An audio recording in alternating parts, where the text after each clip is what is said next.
Hello, Cancer. Welcome to the week of October 8th through the 15th. This is a general tarot reading for Cancer Sun, Moon, and Rising. And the energies may or may not resonate with you, so take the bits that you like and leave the rest.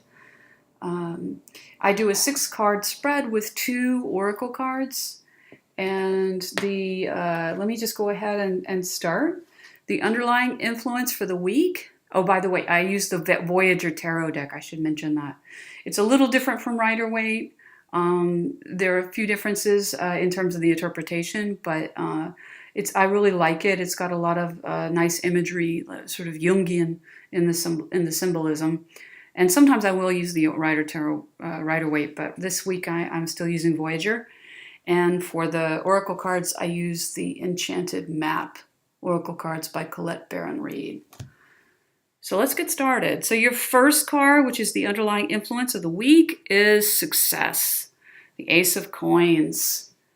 And, I think this is obviously a great energy to have. It's very grounded. It's the start of something new. It could be new projects. It could be something around your home. It could be something in love. When you get the Ace of Coins for a love reading, it's a partnership that has a lot of potential.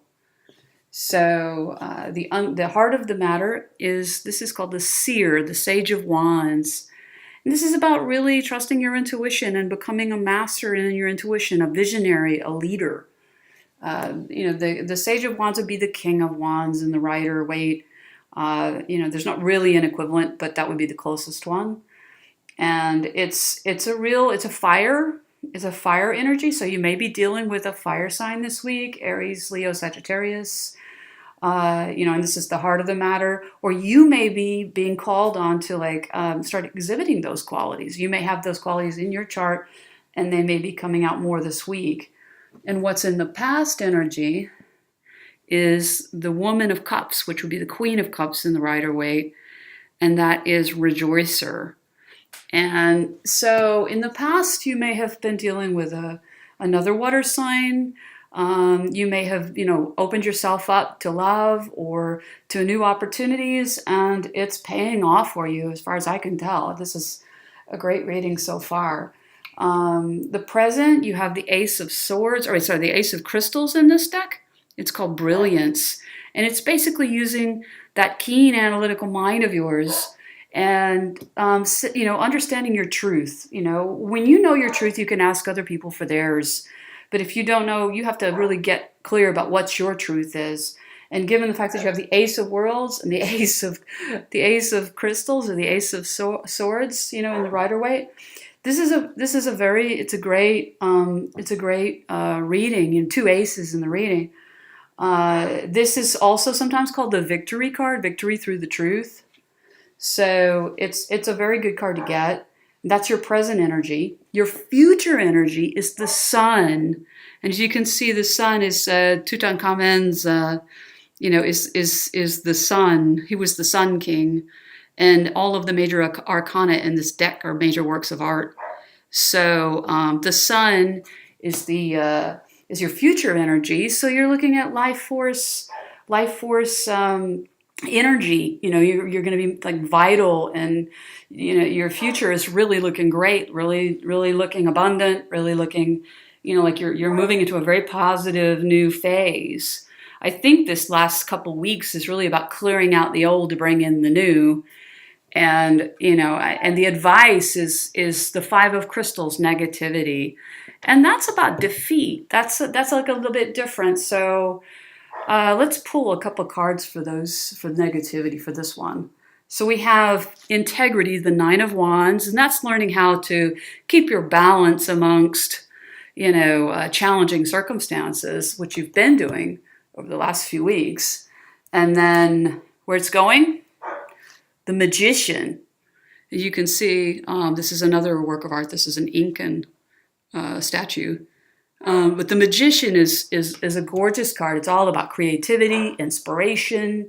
It's a beautiful card. And I think they're basically saying, let go of the negativity. Let go of the defeat. Whatever happened to you in the past, you're going towards the sun. It's like your future couldn't be brighter. So this is a great card. So what is the advice for you this week? You have listening, which is basically listen more than you speak. You know, I know you've probably heard that before. We've all heard that before. But in this case, if anything comes your way and presented your way, listen and you'll hear the words behind the words. You know, you'll hear what's really going on if you try to listen more than you speak this week. I think it'll be to your benefit because you may actually hear something and then when you sit and think about it, you'll realize what they're really saying or what's really being offered here. So it all looks really good. And then the final outcome card, the Wizard of Awareness. Let me read both of these. The Wizard of Awareness is also about just being detached, being observant, being the master of your situation, being centered and grounded. But let me just read both of these for you. And let's see. Here we go. There we go. And there is a dog barking. The dog says he agrees with me. So, all right. So the first one, listening. As an open heart will hear the message. So whatever the universe is telling you, I think the guidance to all signs this week is meditate, stay grounded, go within, and trust your gut. Because you know the right way to go, and I think it's really coming in strong and clear this week. I'm not getting a lot of confusion. So it says, when this card appears, you're being reminded there's a time to speak and a time to be silent. Now is an occasion for listening. Pay attention not only to what is being spoken, but also to what is not being said at the moment, for the deeper message is not always obvious. Listen with your heart, not just your ears, and you'll find clarity. Receiving the listening card is a fortunate sign and ensures a greater understanding of your situation, of your circumstances. And let's see the Wizard of Awareness. Let me just pull that card real quick. Read that for you. Okay, and it says, your soul knows best, be still and observe. So mindfulness is about being observant and remaining neutral about what goes on in the world around you. And I think that's, it's a good card. It says, if you struggle inside yourself, stepping into an observer position gives you a new, powerful perspective that neutralizes any discomfort or overexcitement. You have the capacity to see things clearly now, unencumbered by opinion or desire. So this is such a great reading because you're going into this future sun energy, and what it's guiding you to do is meditate. Go within, listen to your heart, listen to your gut. You know the right way to go. But, I think I'm going to call this the future's so bright, you got to wear shades. I mean, this is just a wonderful reading for you. You got some major arcana cards, and it's all very positive. And I think this is really more about letting go of some past hurt, past defeat, and moving into success. So, Cancer, I think this is a great reading, and I hope this resonated for you. As always, these are very general readings, so take the bits that resonate and leave the rest. And I wish you all the best. You'll have to drop me a comment and let me know how this goes. If you like these videos, please like, subscribe, or comment. And I hope to see you again next week. Take care for now. Bye.